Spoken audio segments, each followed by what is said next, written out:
place de l'Isère et son emblématique garage Citroën. C'est ici que le musée d'art moderne et contemporain doit ouvrir ses portes en 2017. Mais la ministre en charge de la politique scientifique n'en veut pas. Pour elle, la collection d'art moderne doit revenir au musée des Beaux-Arts. En 2011, le directeur a décidé unilatéralement de mettre la collection dans un dépôt.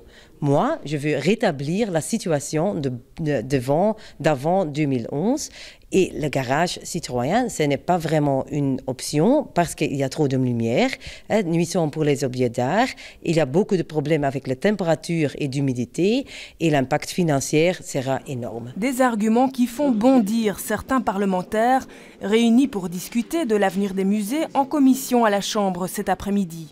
Députée et échevine de la culture à la ville de Bruxelles, Karine Lallieu rappelle que la régie des bâtiments, désormais aux mains du NVA Jan Jambon, a débloqué 750 000 €. Objectif, installer 5 000 œuvres d'art moderne dans les anciens magasins Van der Borck, rue de l'Écuyer. La NVA a lutté contre la politique scientifique, contre les institutions culturelles sous toute la précédente législature. J'étais en commission, chaque fois qu'il y avait un projet, ils étaient contre. Alors aujourd'hui, sans le dire, ils continuent leur politique pour dire les politiques culturelles doivent aller au niveau des communautés et le fédéral n'a plus rien besoin. Nous avons besoin du fédéral pour nos grands musées, pour les grandes collections, les collections qui appartiennent à tous les Belges et pour ce rayonnement culturel belge et bruxellois.